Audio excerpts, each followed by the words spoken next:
with Christina, and Darcy. Hi, I'm Christina Lopez. I am a counselor. I work in private practice, lots with children and adolescents. I have known Sora for a while, as I've sought her out for readings, really good past life readings that have given me lots of things to chew up. I am more of a student of tarot. I'm not a reader. I'm maybe a tarot enthusiast. So I love her readings too, because you're learning something and getting educated about the tarot and the decks at the same time. Thank you. And I brought my therapy schnauzer with me. She was not very helpful. She made a lot of noise and distractions. But I'm a counselor. I work with kiddos. Love the tarot. Love Sora, and I'm just real excited to be a part of this. Thank you. So for Christina's reading, we are using the Marigold Tarot. The Marigold Tarot's guidebook has more, it's really less guidebook and more about explaining the symbolism that's used, which is really interesting and definitely something cool to get into. But for that, we're actually going to test one of my spreads that I have used, but I don't really put out there a lot. So we'll see how that works. And I haven't done that one for Christina yet, so we'll see what she thinks of it. I'm so excited. I'm going to ask you to cut the deck. Okay. And you are welcome to react as you normally would. You can save any reactions for the end if you'd like, but if anything comes up, you are welcome to go ahead. Just act like a reading without an audience. You know I can't not emote. That's not in my nature. It's always going to be a gasp. So we're going to start with a card for you, because whenever I make a spread, we start with a card for you. And we're starting with the Seven of Swords. Ooh. So the Seven of Swords is one of my favorites because I feel like it's been really misunderstood. Okay. A lot of times, if you were to look it up, you see things about betrayal and thievery and sneakiness. Yeah. And while those are all absolutely meanings that are encompassed by the Seven of Swords, that comes from this idea of winning at all costs. The Seven is really a card of strategy and of thinking ahead. So if you look at the Rider-Waite, you'll see the person stealing the swords from the other side. Yeah. Which, yes, is sneaky, but in that respect, those swords cannot be used against him. Mm-hmm. So this is more the card of long-term planning, thinking 16 steps ahead, being more than just trying to get through or being an autopilot. It is about like really looking ahead and setting yourself up for good things in the long run. Okay, cool. I like that spin on it too. Because at first I'm like, oh, sneaky. That's what I know about it. Yeah, and that is the most common one. Yeah. And it is one of the traditional meanings. It's just that it's the one that has pushed out all the others. So next, because this spread is based on kind of getting to know your spirit guides, or one of them, we're going to mostly focus on one for now. We're going to look at what message they have for you, but also how you can work with them, how to recognize them, that sort of thing. So this next card is kind of like a signifier for that guide. It's kind of like the initial introduction. And we have the Ace of Swords. Swords. Look at you. All right. Swords. Okay. So the Ace of Swords is that aha moment, the epiphany. It is moments of clarity. As such, I love this as an introduction because it's kind of like whenever your mind is racing, which is very Swords energy, whenever it is racing and things are going just wild in your head, those moments of calm where the answer just sort of falls into your lap versus when you come to, because all of your mathematic equations finally add up. Yeah. When it just comes to you, that is kind of an indicator that this particular guide is there to help you. Love that. There, we look at how to recognize. So I know that technically that feeling can be a way of recognizing that person or that guide, but you also want to be able to call them in. So a how to recognize or how to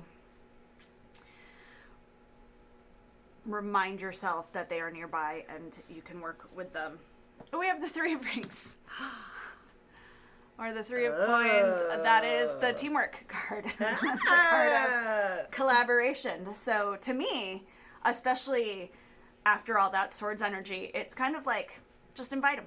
Just ask. Say, hey, I am working on trying to find the answer to this, and I can't just distract myself. I can't go look at something else because, you know, sometimes we just need to take a step back and you can be like, I can't do that right now. Can you please help me work through this? Ooh. So still very intellectual energy, but also a very solid once you get that earth energy in there. It is very grounding. So also that kind of deep breath, essentially calling them in. Easy. I can do that. Look at when is the best time to call. And when in the tarot for me, which I know you've probably heard this from me, but just to get it on the recording. But when I talk about when in the tarot, it is almost never a timing issue so much as a when in terms of like what needs to be going on around you, or a what situation more than like autumn or a month. The 10 of Swords. Oh, damn! Very sharp reading. When you are ready to make an ending, when you need to make a difficult ending, or when you have had a difficult ending, this can be loss of a friend. I don't mean loss like a death of a friend. I mean like the ending of a relationship. That can be that time to center yourself. And I love these together. I know they're not the most fun cards, but I love that because in my experience, when things like friendships end or difficult jobs, difficult positions come to an end, it is very easy to start looking at, well, what could I have done differently? What should I do differently? And having that collaboration, you have that reminder that someone's there for you, but also having that, like, can you help me sort this out? That epiphany will usually be like, well, actually, it's a two-way street. With the 10 of Swords, there is usually some, we say toxicity, but it doesn't really necessarily toxic, but there's some not great energy, usually on both sides. If we stick around long enough to get to the 10 of Swords, usually we have some adaptive behaviors that aren't great either. So while they are very necessary endings, they're not great. But I love that because with that idea of the clarity and the epiphany and the collaboration, there's that reminder that just because something didn't work out doesn't mean you're not. It doesn't mean you're alone. And it doesn't mean it's the end of everything. Just the end of that situation, which, as I like to remind people, should not have gotten to that point anyway. No, I love that because, like, when else would you want to feel like someone's watching over you than when you're going through the 10 of Swords? Like, that's the card that makes me wish someone was hugging me. So, like, nice to know that, no, that's perfect. And I'm kind of glad that these aren't, I'm glad they're serious, right? Because, like, for me, that's when I would be calling for help. So, like, yes, thank you. It's so nice to know that you'll be there for me for those, because those are the hard ones that are kind of send me into, like, an existential tailspin of, like, where did it all go wrong? Cool. Absolutely. And being somebody who's in a very creative and analytical field, given that you were usually the one doing this for someone else. Yeah. Yeah. It's nice to know that there is somebody that you can call on whenever you need. Yeah. I mean, this is great. This is very, very much a therapy kind of role. Hi, I love you too. Darcy, hey, come here. Schnauzer. So the next thing we're going to look at is a general message from the guide. So this is kind of what they'd like you to keep in mind all of the time. Okay. And that they're always kind of trying to get through to you. But that's the Emperor. And he's beautiful. He's one of my favorites in this deck. Wow. He just looks so calm, so at peace. But he's ready to take that step. Yeah. The Emperor is a card of action. And it is cool with that idea that this guide shows up when you're at those Ten of Swords moments. Because the Emperor is literally moving forward. Yeah. Taking steps, taking action. He is also a leader. And he is not necessarily somebody who takes on that role so much as is presented with that role. So kind of a reminder that you are capable and that you are in charge of your situation. Obviously not everything, but yes I am. I got it all going on. What are you talking about? The idea that you can always take that next step. But also, the cool thing about the Emperor, to me, is that because he is the culmination of all four kings, he has been through everything in the Minor Arcana part of the deck. He has seen the Ace through 10 of all of these things. So it's that reminder that we don't need to get stuck up on something because there's always something more. And that we know these cycles, we know that things are meant to end. And we can use that to do cool things next. Of course you would pick the Squeaky's toy. Thank you. Darcy the Schnauzer. Thank you. And next I like to look at what message does your guide have for you right now. Okay. So this is like specific to this moment. And by this moment, I mean like right this week, this month. Back to timing in the tarot is not cut and dry. Oh, the Seven of Rings. Oh, I love that. I love that with your Seven of Swords, too. So the Seven of Rings, or the Seven of Coins, is a card of growth. It is the card of having been working on something for a while. So I am not a gardener, but this is the example that I give pretty much all the time with this card. Like, it's probably all over my TikTok and the YouTube. But the beginning of the cycle is when you plant the seed. And you're like, this is going to be a cucumber because the bag says cucumber. And you're watering it and you're putting down the soil and you're tilling and whatever other things you're supposed to do when you garden. Everything I plant always dies. So it's funny that I always use this Gardening as analogy. the metaphor. But you continue to do the work because you believe that will eventually be that cucumber. That you'll be able to harvest it.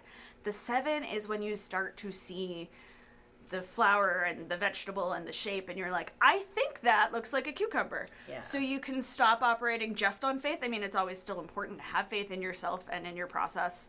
But this is when you can start to see that it's working without necessarily being able to harvest. In terms of things like small business, this can be when you start to have contracts or you start to get some recognition, but you're not necessarily taking home a salary. Yeah.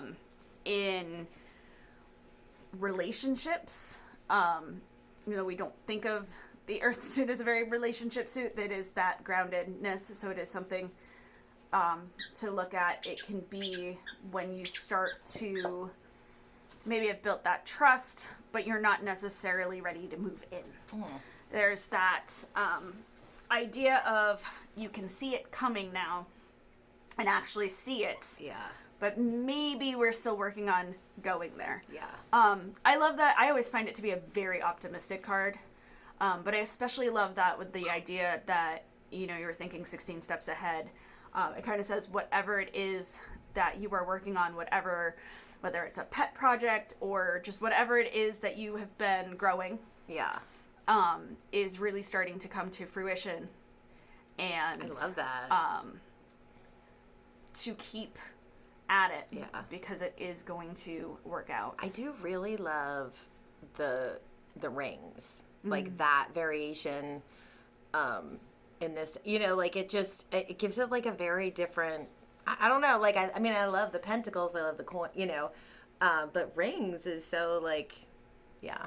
No, I agree, because I think sometimes when it's called coins or pentacles, we get caught up in the financial aspect. Yeah. And they are so much more. They are material, which the rings definitely help with. They're also the resources. So I love that while it is rings, they also always have the plants in the background, that reminder that we are growing something. Yeah.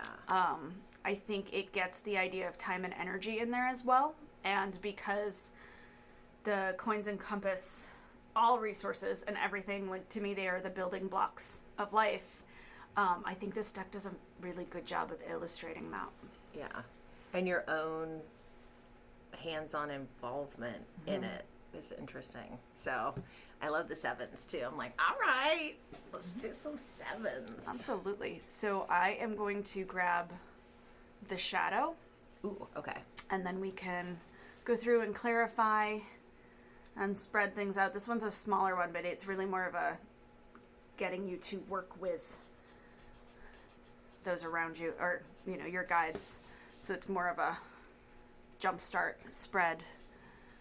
So we have the 8 of Wands. Oh, that is some fire in the mix. Yeah. It's interesting with the Emperor, because the 8 of Wands is the just do it card. It is the card of not impulsive just do it. It is the card of having something you have been planning on for a long time, kind of waiting for the perfect moment, the perfect time to enact the plan. It's interesting because while the sevens are very optimistic, I tend to think of the eights as the are we there yet? The 8 of Wands, though, has that just do it, that make it that time. Like, when we talk about are we there yet, it's like you can if you want to be, whereas the others tend to still need some work. Yeah. That one, the only work the 8 of Wands needs is for you to take the step. Yeah.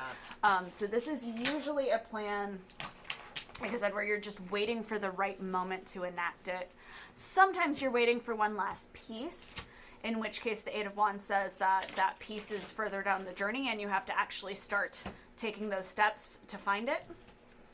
But often it is one where you're like, okay, just as soon as the right time, and it says that the right time is only going to happen if you let it, which works so well with that Emperor idea. Yeah. But also with the 7 of Swords, because the 7 of Swords is that plan. Yeah. And the 8 of Wands is the enacting it. Yeah. But I also love it, since what we're looking at is how you can work with this guide. And like, it's almost saying that whenever there is an ending, you can use it to push yourself forward. Yeah. No, it feels very big. Encouraging, right? Like it feels like I've got you during like one of the darkest cards there is, and then like boom, like don't sweat it. Like you've got it. You're getting there, and I like what you said about not having to just go on faith anymore, that like I know that little seed's in there growing. It's like, look, a little bud, a little flower, a little outline of a cucumber. That's a nice place to be, from someone who's also tried to grow things and waited for that point a lot. And then like that just feels really nice that it's like fire and action, as the shadow too of like, yeah. I get a very warrior vibe. Not like we think of where we just go in and slaughter or anything. I just more the idea of action and pushing forward and standing your ground. I mean, that's very Wands energy. We don't back off when there's Wands energy. Yeah. So, I mean, that's where it comes from, is really the lack of cups. Yeah. This is all very solid Yeah. and action and Yeah. Which is kind of nice too, because I'm a very watery water sign. Like I always feel like my cups are present, and you know what I mean? Like, but swords especially is an element in air that I struggle with more. So it's also perfect that like that's where my guide would be, right? Like I'm good at like pouring out cups, emotions, that kind of stuff, but like the clarity and the support and the, yeah, no, that's a really nice compliment. I feel like to what I could be watery for days, but swords are like, okay, cut through the bullshit. I love that. It's nice to have that kind of clarity when you're in that kind of tidal wave too, because as much as the Ten of Swords is a in your head kind of card, it comes from a place that's very emotional. Yeah. Very watery. Yeah. Yeah. This is beautiful. Is there anything we can clarify? I don't think so. Like, it just feels very, like, good and succinct, right? Like, and no, I just feel very comforted by it, because again, like, Ten of Swords is one of those cards that, like, if I'm home alone pulling cards and I get that, I'm like, I need to call somebody. And I really like the Emperor energy too, because like, I feel like, when it comes to like, I don't know, I just kind of like that like masculine paternal kind of like energy, is kind of nice to feel too. Yeah. No, I feel it's beautiful. Awesome. And you are used to my longer spreads. This is kind of a small to medium for me. So in terms of like the spread itself, I like it though, because it's very succinct, like I don't, and a very, like easily digestible, you know what I mean? Like this feels very much like it all flows. It makes sense. Nice little pings of reinforcement that like, okay, like we're in a good space. Like I feel really good about this, the Seven of Rings. And no, I like it, like, I mean, obviously like the longer spreads are just more of like a heady experience. This is more like, here's a message. And I'm like, thank you. I like this message. I will go home and write in my diary about this nice message that I got today. You are not alone. Pardon my schnauzer, who's been chewing and squeaking and making terrible noises as you're trying to. yeah, it's good. Darcy. We like to have friends. Awesome. Well, thank you so much. Yeah, thank you. Let me make sure I got so y'all can see how it What are you doing? lines up.